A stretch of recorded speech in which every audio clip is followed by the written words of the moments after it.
Buenas, Venezuela, sí, el país de la empanada y de la arepa, como dijo la canción, del tequeño, la cachapa, la frescolita, etcétera. Pero no creo que hable mucho de gastronomía por aquí. Este podcast se va a enfocar en explicar desde la historia a Venezuela, uno de los países más trágicos del siglo XXI. Esta es la parte en la que les cuento brevemente quién soy yo. Mi nombre es Ernesto Andrés Fuenmayor, soy licenciado en Historia y Sociología por la Universidad de Potsdam. Trabajé varios años como asistente de investigación en el Instituto Max Planck para la Historia de la Ciencia en Berlín. Actualmente trabajo para la Deutsche Welle, DW, escribo y modero para ellos un programa que se llama ¿Cómo te afecta?, que trata sobre los grandes retos de América Latina y cómo resolverlos. Y he sido columnista de varios periódicos como El Nacional y El Venezolano. Pero este podcast no lo voy a hacer solo. Quiero reunir aquí a los pensadores más lúcidos de Venezuela y América Latina. Quiero documentar su conocimiento, sus análisis, sus críticas. Sobre todo historiadores, porque es mi terreno, es la carrera que estudié y este es un podcast de historia de Venezuela, pero también sociólogos, filósofos, economistas, antropólogos, etc. Cualquier mente que pueda ayudar a armar el rompecabezas que es Venezuela. Porque este país es eso, un rompecabezas, un acertijo. Y para armar este rompecabezas hay que echarle un vistazo a la historia, no queda de otra. Si queremos entender por qué un país es como es, hay que ver para atrás. Y qué mejor manera de empezar esta aventura que con uno de los grandes eventos de la historia universal, la conquista de América. En este episodio mencionamos aspectos de la conquista en general, pero nos enfocamos sobre todo en la conquista de Venezuela. Me acompaña un hombre que no solo es un gran poeta y el portador de un bigote majestuoso. No. También es uno de los historiadores contemporáneos más reconocidos de Venezuela, el doctor Rafael Arraiz Luca. Él es magíster y doctor en historia, profesor universitario y el autor de muchos libros sobre historia de Venezuela, algunos de los cuales, por cierto, me han acompañado desde la adolescencia. Conversar con él fue un privilegio. Espero que puedan aprender tanto como yo. Vamos con todo. Doctora Rice, muchísimas gracias por tomarse el tiempo para esta entrevista. La verdad es que es un honor. Admiro mucho su trabajo y lo vengo siguiendo desde hace muchos años. Muchísimas gracias. No, para mí es un gusto, Ernesto. Al tema que nos ocupa, que es la conquista de Venezuela, quisiera empezar con una pregunta más general. Es decir, ¿cuál es el periodo de tiempo al que se le suele llamar conquista de América? Bueno, va de 1492 y toma casi todo el siglo XVI, pero allí hay que distinguir dos periodos. Hay un periodo llamado de las islas, que va de 1492 a 1519, 1520. O sea que ahí estamos hablando de casi 30 años. ¿Por qué se le llama el periodo de las islas? Porque los españoles han conquistado algunas islas del Caribe, pero todavía no han conquistado territorio continental. Eso va a pasar con Hernán Cortés, que parte de Cuba hacia Veracruz, en México, y comienza la conquista de México. Y después va a continuar con Pizarro y la conquista por Panamá del Perú. Y también en esos mismos años está propiamente la conquista de tierra firme en Maracapana o Venezuela, que es como hoy en día se llama. La conquista en Venezuela comienza por la isla de Cubagua, pero también muy pronto en Cumaná, en tierra firme, y en 1527 se funda Santana de Coro en el occidente. De modo que hay que distinguir el periodo de la conquista en dos etapas, la etapa de las islas y la etapa continental. De modo que podemos hablar del siglo XV, los últimos 8 años del siglo XV, y diríamos que todo el siglo XVI. Ese es el periodo de conquista. Incluso un poco más, porque ya en el siglo XVII, 1610, 1620, 1630, todavía hay aborígenes, indígenas, pobladores originarios que se resisten a la conquista española, de modo que es un periodo que va a tomar un poco más de un siglo. Sí, a mí me gusta mucho la imagen de las tres generaciones. La primera generación, que es la que usted mencionó de 1492 hasta 1520 más o menos, en donde es el descubrimiento de estas islas. Luego la segunda generación, que iría más o menos de 1520 a 1550, que son estos procesos llevados a cabo por Cortés, Pizarro y demás.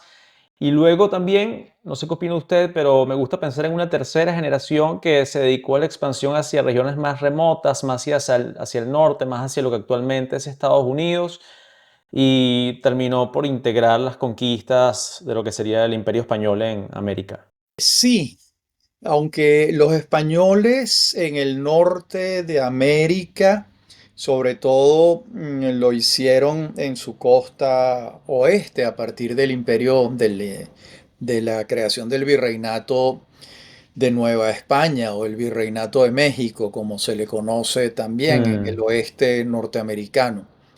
El este norteamericano, bueno, la verdad es que hacia el 1600 y algo, ya en el siglo XVII, lo conquistan los holandeses y los ingleses y va a dar origen a esa conquista anglosajona, fundamentalmente de Gran Bretaña en la costa este, en el norte, porque el sur de esa zona, las dos Carolinas, Georgia y la Florida, fueron territorio conquistado por los españoles. De hecho, España le vende la península de la Florida a los Estados Unidos.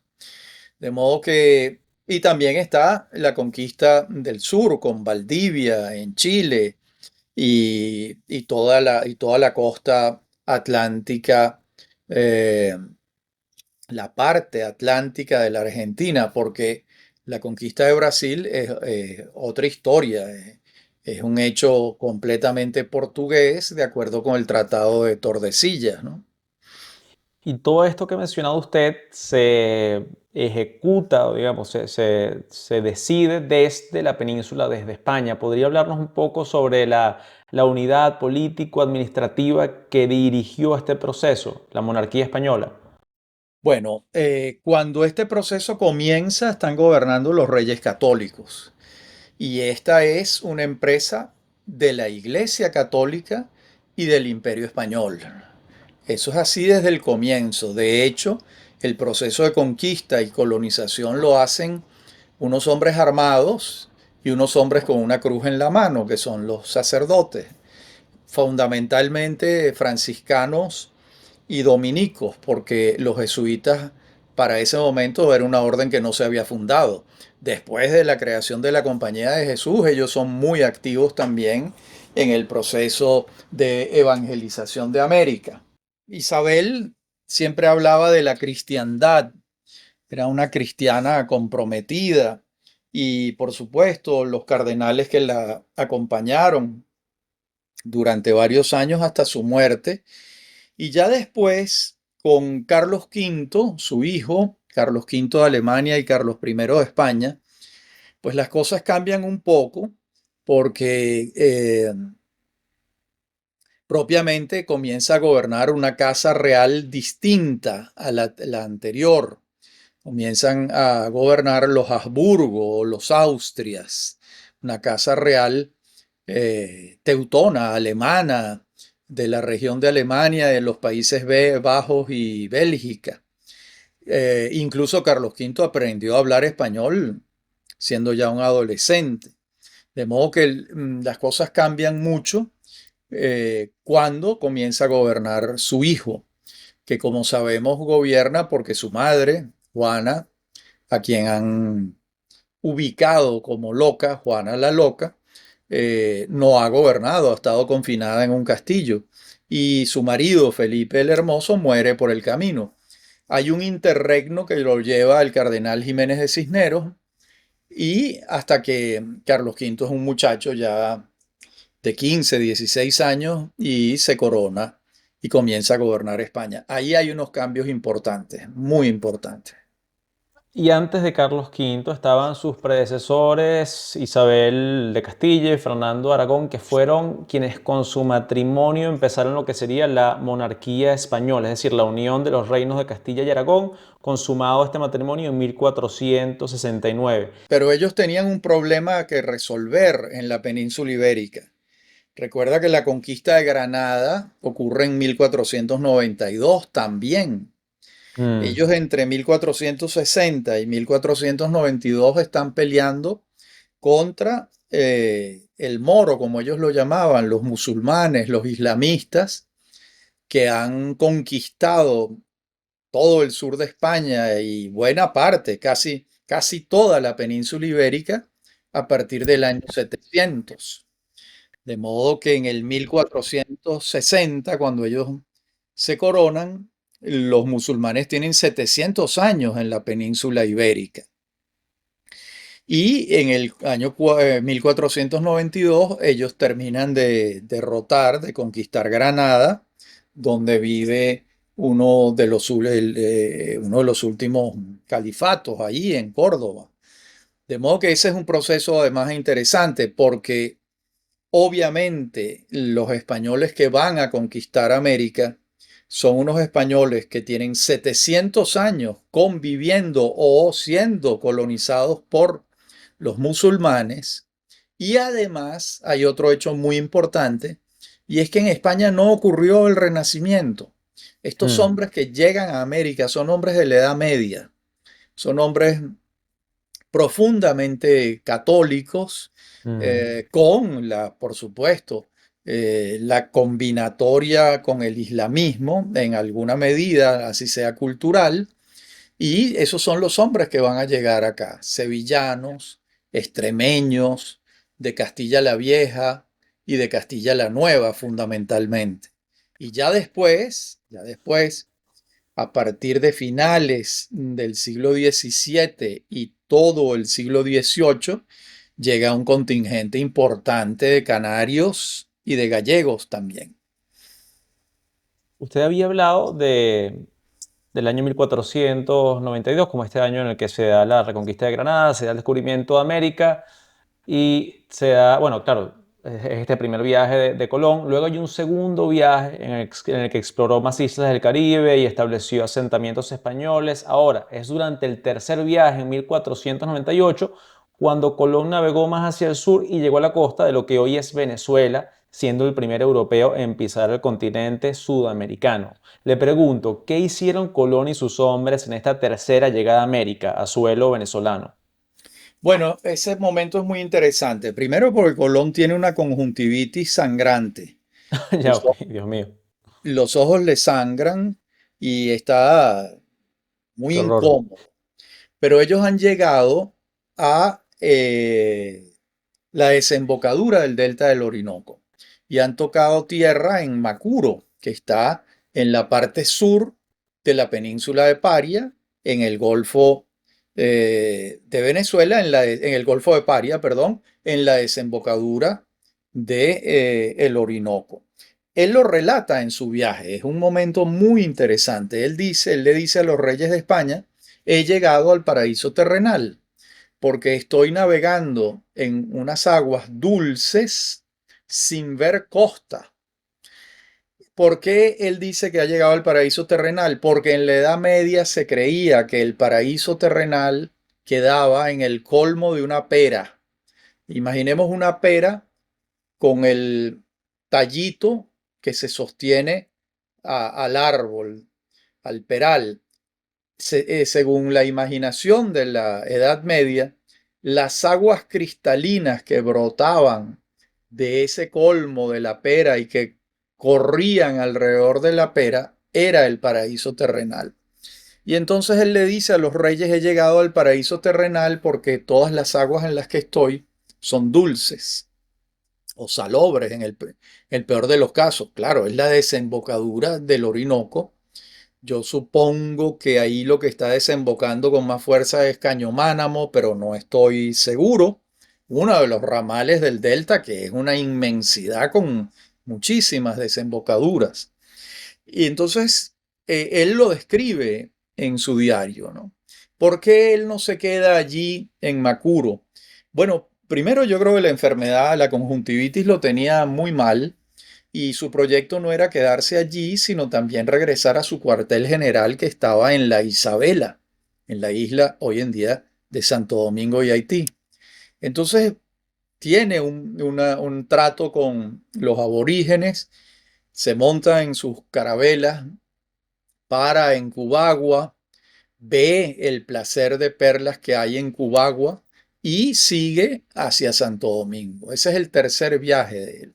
Realmente quienes van a explorar toda la costa de Venezuela son lo que Isaac Pardo llamaba los segundones. Son los viajeros, los segundos viajeros, fundamentalmente Alonso de Ojeda, los hermanos Yáñez Pinzón, etcétera, que son los que van a recorrer toda la costa. Y ahí va a ir Juan de la Cosa, que es el primero que hace un mapa de América. Ese mapa, por cierto, está en el Museo Naval de Madrid. Yo lo he visto varias veces porque es muy bonito verlo sobre una mesa y entender lo que un cartógrafo en esa época ha podido hacer, 1500, no recuerdo exactamente, 12, 1516. Mm.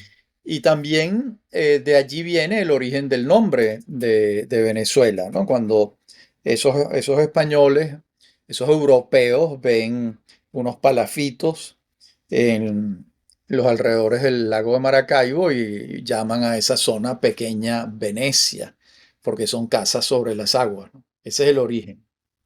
Y estas exploraciones de estos segundones, como le dicen, son principalmente de reconocimiento, si no me equivoco, es decir, buscando rutas comerciales y oportunidades de explotación de recursos. Esos segundones están partiendo todos de Santo Domingo, que ese es el cuartel general. Ellos, Mm, o para poder incursionar en tierra firme, necesitan firmar una capitulación con el rey. El rey tiene que firmar un contrato con ellos, que es como se llama una capitulación. El rey les entrega una tierra, como es el caso de Alonso de Ojeda, y les da unas delimitaciones costeras, porque el interior de esa tierra, el continente propiamente, para ellos era desconocido.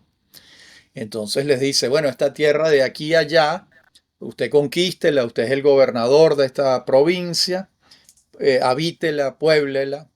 Y claro, cuando ellos llegan se encuentran con la resistencia de los indígenas que están defendiendo su territorio, ¿no?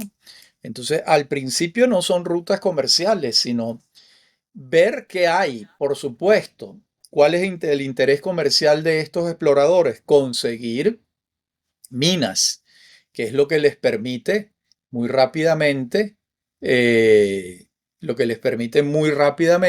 recuperar la inversión. Esto lo hacía cada quien con su dinero. Esto es otra ya. cosa que no está clara, pero hay que explicarlo. Los conquistadores no recibían dinero del Imperio Español para sus aventuras. Era un riesgo propio, con una estructura como si fuese una compañía anónima actual. Es decir, cada uno de ellos ponía un capital distinto y ese capital representaba sus tareas dentro de la hueste, que era como se llamaba esta estructura. Sí, eso es importantísimo, me parece, el tema de las huestes para entender un poco quiénes llegaban y cómo llegaban en estos primeros años de la conquista a América. O sea, los conquistadores españoles laicos por lo general querían enriquecerse y las expediciones salían de España financiadas con dinero privado. Pagaba el líder de la expedición o se financiaban conjuntamente. Quizás alguien ponía el barco, otro más ponía armas, otro ponía su trabajo. ¿Y Correcto. cuánto recibirías del supuesto botín? Dependía de qué tan grande había sido tu contribución inicial, ¿no? Y estas eran las huestes. De acuerdo, exactamente así. Una sola observación. Muchas, la mayoría salían de España, pero también de Santo Domingo. Ya, ya, cuando se habían establecido lo Claro, suficientemente bien. por Ya, ya, ya. supuesto, por supuesto. ¿Y Por cuáles? ejemplo, te doy un ejemplo, ya no de hueste, sino de congregación religiosa. Los franciscanos que se establecen en Cumaná, yo calculo que eso fue ahorita la memoria, 1519, 1520. ¿Esos franciscanos vienen de dónde? Bueno, Fray Obando viene de Santo Domingo, es decir, la expedición parte de allá. Cuando Bartolomé de las Casas pasa por el placer de Perlas de Cubagua y le indigna ver cómo esos españoles que están allí han esclavizado a los indígenas para bucear y sacar perlas. ¿De dónde viene él? De Santo Domingo. Porque el viaje de España a América era largo. No era así que tú decías, me voy a... No, por lo general, el cuartel general era Santo Domingo, aunque claro, también hubo viajes directos, pues. Estos viajes de los segundones que habíamos mencionado antes fueron hacia 1499, si no me equivoco, y en 1528 hay un hito al que vamos a llegar luego, pero primero quisiera preguntarle qué pasó en este territorio venezolano entre el viaje de los segundones y 1528. Bueno, hasta 1528 tenemos, ¿qué tenemos? Tenemos la fundación de Nueva Cádiz de Cubagua, de Cumaná, de la Asunción, en el oriente.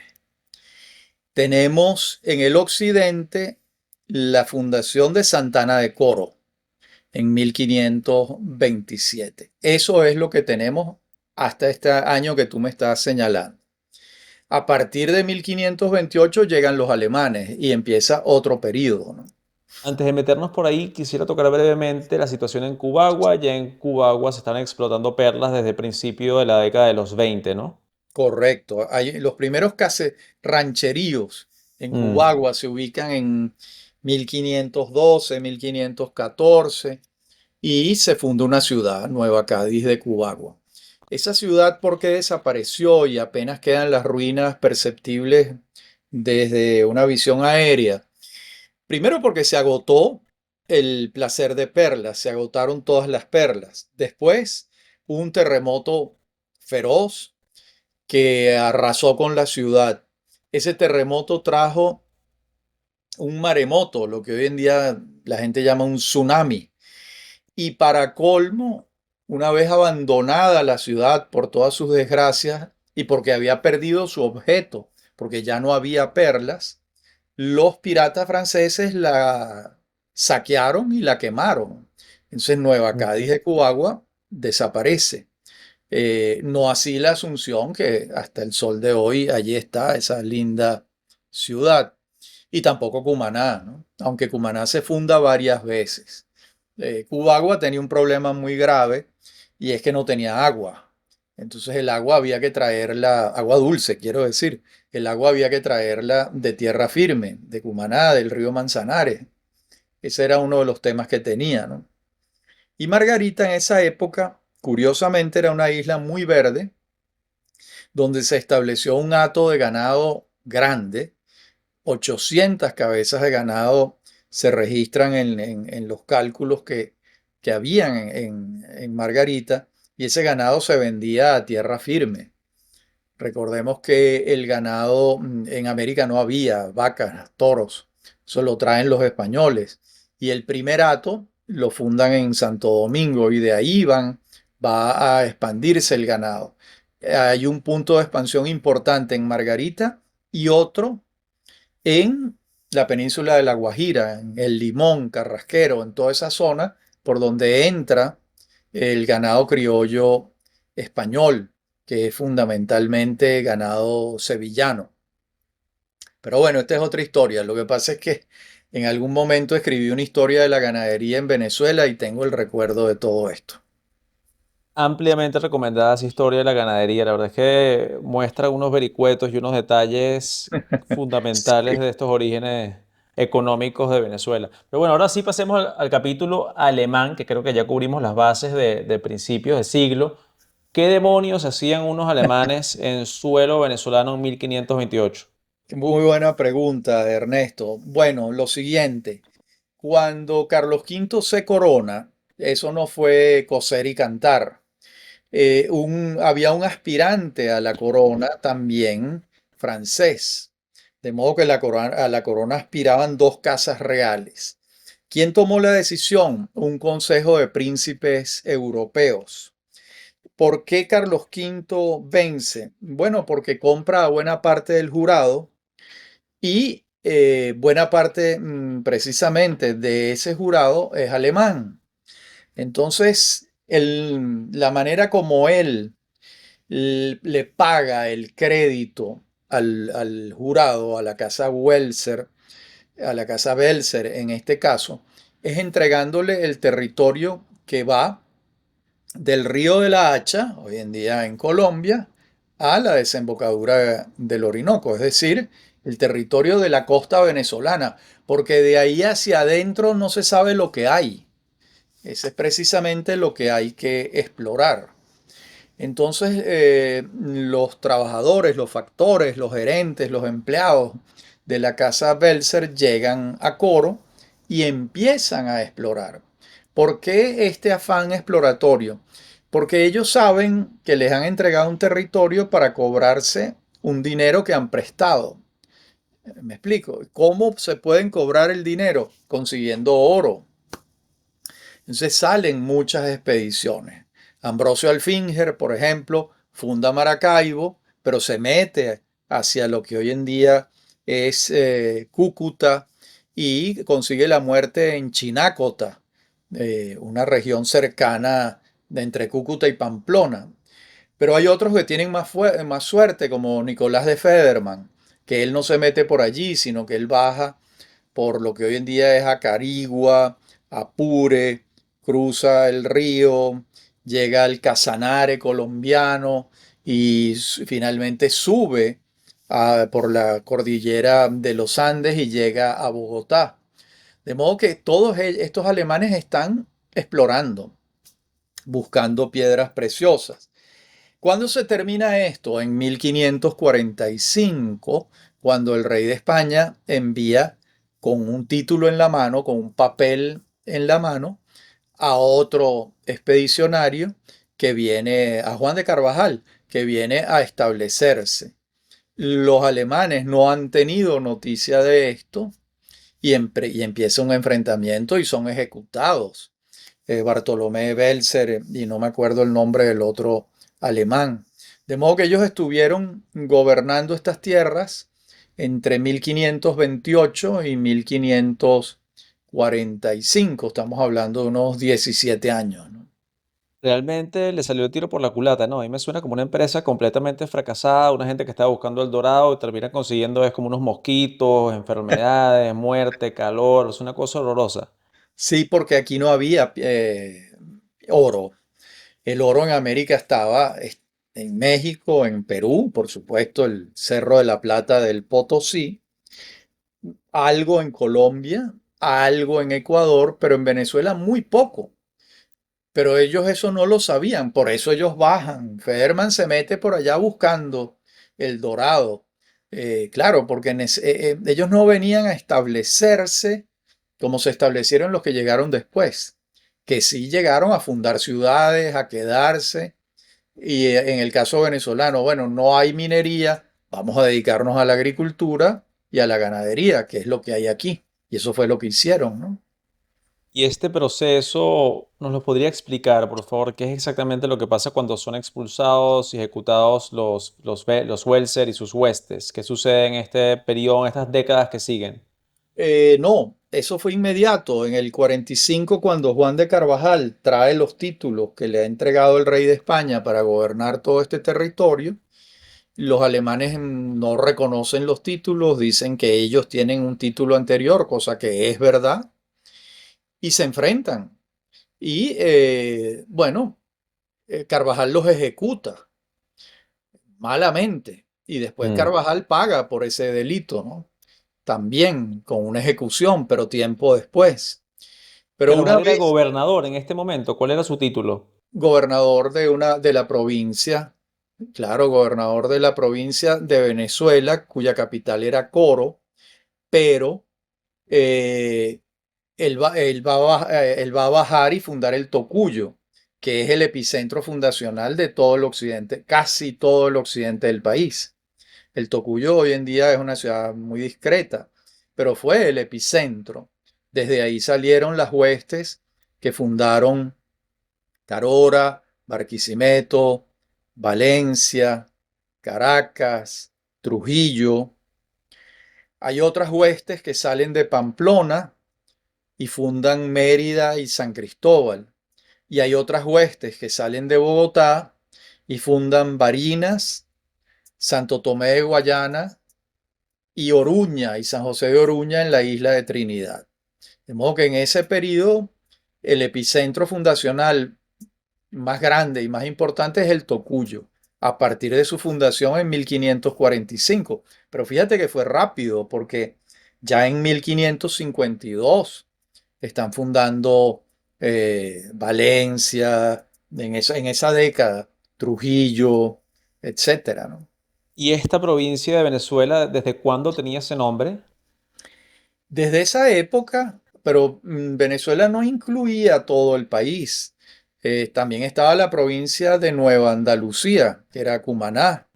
Estaba, va a estar pronto después la provincia de Guayana, cuando Antonio de Berrío funde Santo Tomé de Guayana. Estamos hablando siempre del siglo XVI, que es el periodo Mm. fundacional por excelencia de las ciudades venezolanas. Cada una de estas ciudades principales donde iba a vivir un gobernador convivía con un cabildo y eran unas provincias autónomas. Así fue hasta 1777, cuando se da la unidad de todas esas provincias alrededor de una capitanía general con sede en la ciudad de Caracas. Pero estamos a 200 años de que eso ocurra. Todo este periodo son unas provincias autónomas que tienen un vínculo directo desde el punto de vista del administrativo y del poder político, primero con la Real Audiencia de Santo Domingo y después, muchos años después, cuando se crea el Virreinato de Bogotá, con Bogotá. Entonces, la estructura sería algo así como que, bueno, claro, está la monarquía española como el máximo ejecutivo y luego la autoridad pasa a la Real Audiencia de Santo Domingo y la sigue el gobernador de la provincia de Venezuela. O de Cumaná, o de Maracaibo, Ok, o de Guayana, o de Margarita. Margarita es de las más antiguas. ¿Me explico? Entonces, ya. sí, ese es el esquema. O sea, la autoridad más grande cercana es la que tiene preeminencia sobre esos gobernadores. Te doy un ejemplo. Se muere el gobernador de la provincia de Venezuela. ¿Quién designa a su sucesor?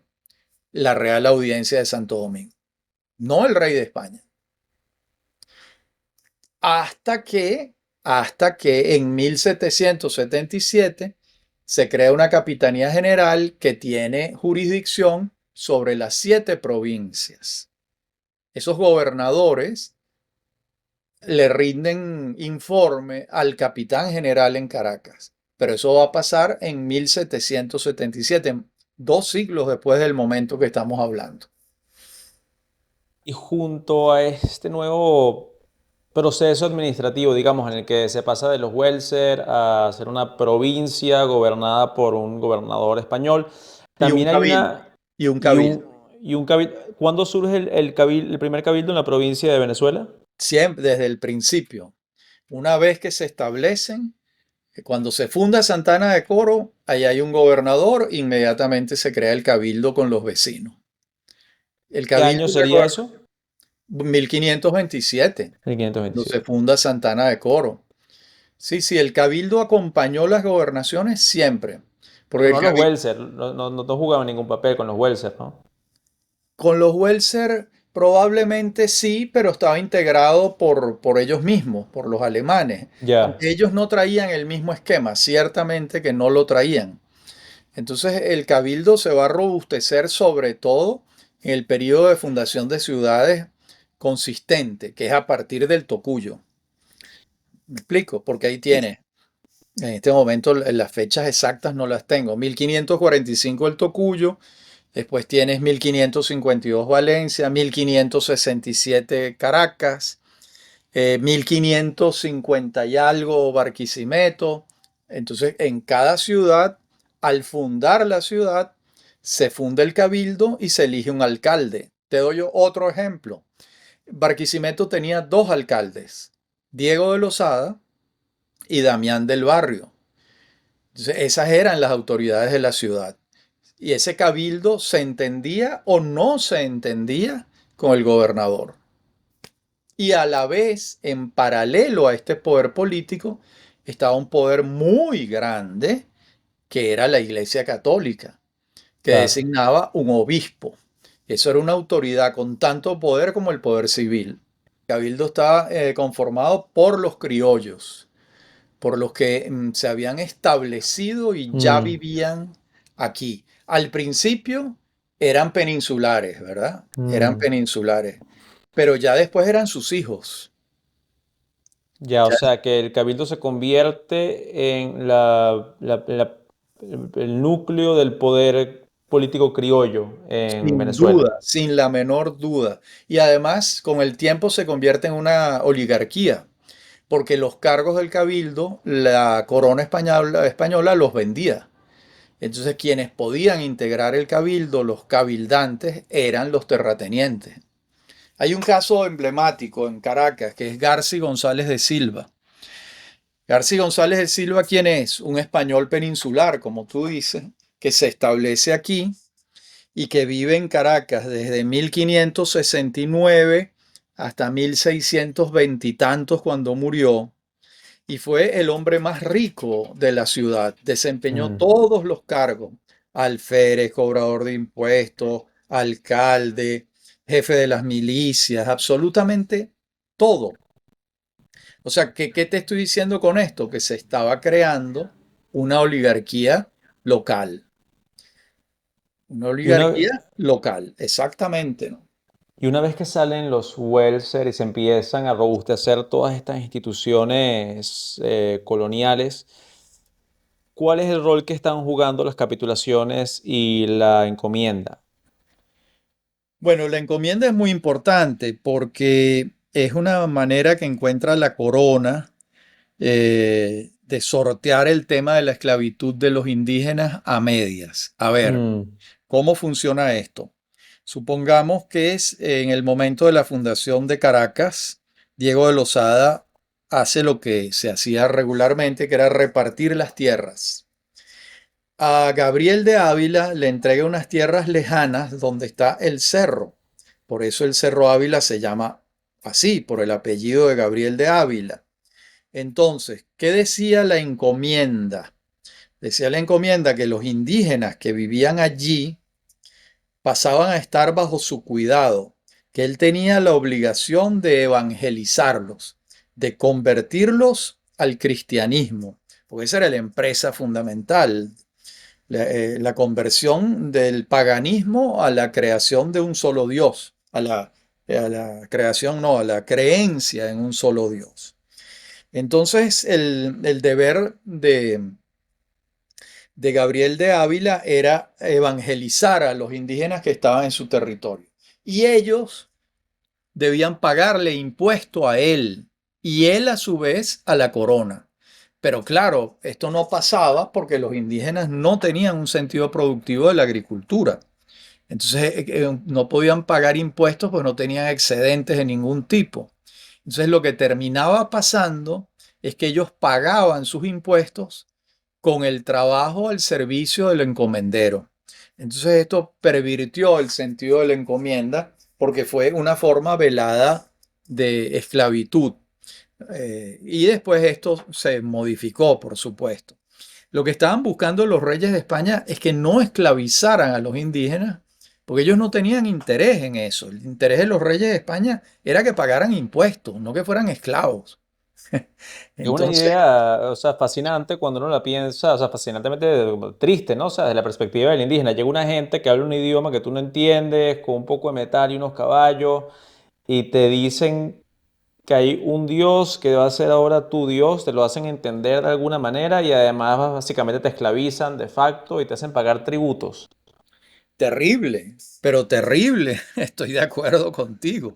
Empezando porque te impongan unas creencias, que no respeten las tuyas, que te impongan un solo Dios, un tal Cristo, que vivió y nació en una región que ellos no tienen ni idea de que existe. Eso fue un proceso violento. Claro, si ellos no ofrecían resistencia física, los españoles no los sacrificaban. No se trata de un genocidio, pero sí Mm. se trata de una imposición cultural muy violenta y muy compleja. Sí, de acuerdo.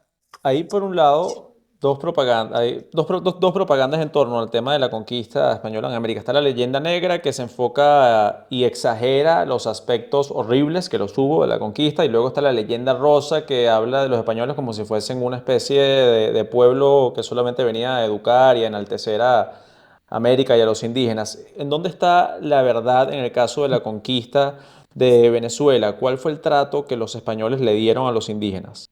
Bueno, yo creo que la verdad está más o menos en el medio. Es decir, si los indígenas se resistían, había guerra y había muertes. Si los indígenas convenían en la nueva realidad, los españoles los incorporaban a la vida, incluso fundaban pueblos para ellos. De modo que el proyecto de los españoles no era exterminar a los indígenas. Eso no es cierto. El proyecto era que los indígenas se convirtieran al catolicismo y que fueran súbditos del rey de España. ¿Esto es una imposición? Sí. ¿Esto es violento? Sí, pero no exactamente un genocidio exterminador. Entonces, eh, por eso es que es tan complejo ver el proceso, porque actuaron violentamente los españoles, sí lo hicieron. Actuaron como civilizadores, también lo hicieron, porque a la par que están haciendo esto, están fundando ciudades, levantando templos, creando escuelas, abriendo caminos, desarrollando la agricultura, trayendo ganado. Es decir, son los dos procesos a la vez. Sí, que es un etos colonizador que yo, no sé qué opina usted, pero yo lo diría castellano. Este etos de que no solamente no se va a exterminar, sino a injertar la cultura propia y a ser súbditos. Es eso, es eso. Estamos en la democracia ni asomaba en el horizonte. Lo que se quería es que los indígenas fuesen súbditos del rey de España, que pagaran tributos y que no se les esclavizara. Esa fue la gran victoria de Bartolomé de las Casas, que demostró que los indígenas tenían alma y que en consecuencia no podían ser esclavizados. Tenían que incorporarse a la vida civil como súbditos del rey de España. Ese era el proyecto. Claro, cuando tú le impones algo a alguien sin consultarle, sin preguntarle, y esa imposición es la negación de las creencias de esa persona, eso es un proceso violento, sin la menor duda. Sí, estás negando su cosmovisión, estás acabando con sus instituciones, en el caso de que las tuviesen, estás acabando Correcto, con sus tradiciones, estás negándole su totalmente, idioma. todo. Es un proceso extremadamente violento, aunque hablar de genocidio sería anacrónico y errado. Correcto, de acuerdo. La Y hay un intención, factor, hay un factor que no podemos olvidar, Ernesto, las enfermedades. ujú, claro. Murieron muchísimos más aborígenes por las enfermedades europeas que por la guerra. Morían, pero centenares de miles por una vulgar gripe, por sarampión, por escarlatina, por cualquier enfermedad para la que ellos no tenían anticuerpos, porque no se conocían esas enfermedades en América. Allí murieron centenares de miles de millones incluso. Esto lo estudia muy bien Jared Diamond en un Mm. libro fabuloso que se llama Armas, Gérmenes y Acero, que recoge todo este tema de las enfermedades que trajeron los europeos a América. Sí, ese libro ganó el Pulitzer, ¿no? Es un libro súper Exactamente, ganó el conocido. Pulitzer, tal cual. Entonces tenemos que la intención, de nuevo, para recapitular, la intención de la corona al conquistar era convertir a los indígenas en súbditos y hacer que paguen tributo. Un indígena muerto no le sirve de nada a la corona. Es así. ¿Qué otros procesos más allá de la urbanización quisiera destacar en la segunda mitad del siglo XVI en relación a la conquista? Bueno, lo siguiente, cada una de estas etnias hablaba una lengua distinta. Había centenares de etnias. El español comenzó a funcionar como el latín en el Imperio Romano o como el inglés en nuestros días. Hoy en día en el mundo el que no habla inglés prácticamente está desarmado. Entonces, así como el latín y el inglés, el español comenzó a funcionar lentamente como una lengua común, una lengua franca, que era como se le llamaba. Es una lengua que va a empezar a hablar todo un continente. Entonces, son varios los legados de los españoles en América. Uno es la fundación de las ciudades, todo el proceso de urbanización. El otro es la lengua común y también por la vía de la imposición, el cristianismo. Al día de hoy, casi todo el continente americano es cristiano, bien sea católico o protestante, en el caso de los anglosajones. Pero tanto cristianos como católicos como protestantes tienen la misma raíz que es Cristo. Entonces, a pesar de que eso es un proceso violento visto a la distancia, también es un proceso unificador de un continente. Y la encomienda durante este siglo XVI sigue siendo la determinante de la tenencia de tierras, o sea, a partir de allí surge la tenencia de tierras en Venezuela. Sí, pero después la encomienda desaparece. Y en el caso venezolano hay un hombre muy importante que es Francisco de la Hoz Berrío, que a partir de 1620 se dedica a fundar pueblos de indios. Estos pueblos tienen exactamente la misma estructura de una ciudad española, una autoridad, un cabildo, unos sacerdotes, una iglesia. Y este hombre funda alrededor de 100 pueblos de indios, que hoy en día son grandes ciudades. En el caso caraqueño, por ejemplo, él funda Petare, funda Baruta, funda Antímano, pero también funda Guama, Urachiche, Chivacoa, Carigua, todos esos pueblos de indios. La lista es muy larga, estoy dando nombres de acuerdo como me llegan a la memoria, en mis libros está. Este es un hombre muy importante porque ya estos indios, estos indígenas van a vivir en un pueblo, bueno, y tienen la posibilidad de irse desarrollando allí. Va entonces pasándose la página de la encomienda. Pero en estos pueblos de indios, los indios sirven también a la corona como súbditos, con su pago de tributos, y hay un Todos, sistema extractivista, digamos. todos eran súbditos, tanto los blancos criollos como los indígenas, ¿no? Y sí, ellos, la idea es que paguen tributos, etcétera, y que cultiven la tierra, ¿no? Eh, También, claro, y aquí hay otro elemento del que no hemos hablado, que son los esclavos. Mm, Los esclavos africanos, que empiezan a llegar muy temprano, 1530, 1535. Entonces, quienes trabajaban la tierra para los señores feudales de la época eran los esclavos. Los indígenas, la encomienda es cuando a alguien le entregan una tierra y en esa tierra están encomendados los indígenas que vivan allí. ¿Me explico? La ya. repartición de tierras es otra cosa, ¿no? La repartición de tierras por lo general se da cuando se fundan las ciudades.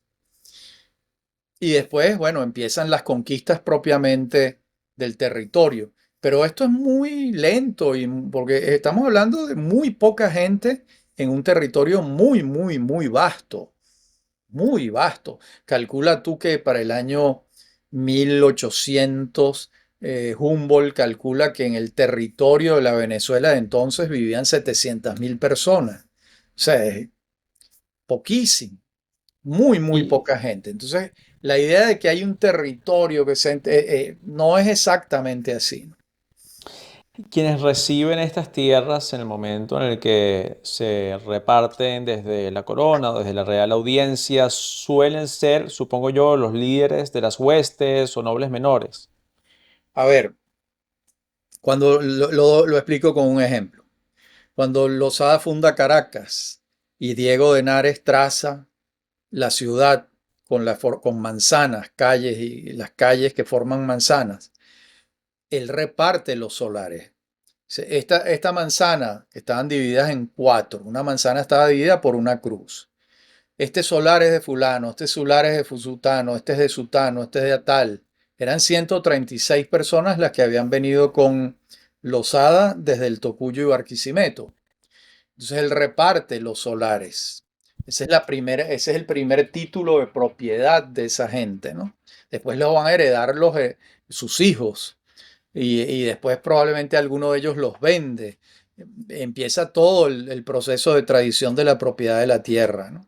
Pero cuando se funda la ciudad es cuando se reparten los solares urbanos y los solares extraurbanos también para que se desarrollen. Ahí está el caso de Gabriel de Ávila y el Cerro, por ejemplo. Pero están otros casos. A otros les habrá entregado el sur del Guaire, a otros les habrá entregado lo que hoy en día es la Candelaria, que esas eran las afueras de Caracas. ¿Me explico? Doctora Reyes, una última pregunta. ¿Cuándo diría usted que acaba el proceso de la conquista y empieza la colonia? Si se podría decir de esa manera. Bueno, yo creo que el proceso de colonización comienza con la fundación de las ciudades, Mm, porque eso implica que ya se ha conquistado un espacio, un ámbito, donde el proyecto es establecerse para siempre. Entonces ese es un territorio conquistado, ¿verdad? Ahí podemos decir que comienza la colonización como tal. Esto no es al mismo tiempo en todas partes, ¿no? Por ejemplo, Santana de Coro está fundada en 1527 y Caracas en 1567, ¿no? Estamos hablando de casi 40 años después. Entonces, dependiendo de qué ciudad estamos hablando, ha terminado la conquista de ese territorio y ha comenzado la colonización de ese territorio. genial. Quisiera agregar algo. ¿No? Está muy bien, muy buenas preguntas, Ernesto. Muchas gracias, ¿vale? Oye, mándame esto, que me gusta, me va a gustar escucharlo y además divulgarlo. Seguro que sí, doctora Rice. Yo se lo envío. Le doy muchísimas gracias por su tiempo de nuevo, por la generosidad, por la amabilidad. Muchas gracias. Y por su trabajo. La verdad es que para mí es muy esclarecedor y cuando lo leo a ustedes es siempre refrescante porque hay tanta historiografía tan ideologizada, tan fanatizada, tan, ¿no? Que tiran por un lado para el otro y usted es un gran descriptor de los hechos. Gracias. No sé si conoces mi historia de Caracas reciente. No te la han Claro claro que sí, claro que, o sea, vio que la estuvo promoviendo en sus redes. pero no la tienes. No, no. Y otra es la biografía de Páez, que acaba de salir. Ah, qué maravilla. Sí, ojalá pudieras que alguien te las mande de Caracas. Lamentablemente, la única manera de adquirirlas es aquí en Venezuela. Por ahora, porque, o sea, los libros de usted son muy fácilmente adquiribles aquí en Alemania. Ok, O sea, eso se lo digo a través de Amazon y me llegan en 2 días. sí, claro, no, no, yo sé. Pero lo que pasa es que estos dos libros los está publicando Editorial Arte, no Mm, Alfa, no Editorial Alfa. Y Arte solo vende en Venezuela. Tienes que buscar a ya. un pariente tuyo que te los compre aquí y te los mande. Sí, no, eso lo necesito en mi biblioteca definitivamente. Qué bueno, excelente, Ernesto. Vale, vale. Abrazo, doctora Un Rice, abrazo. gracias. Hasta luego.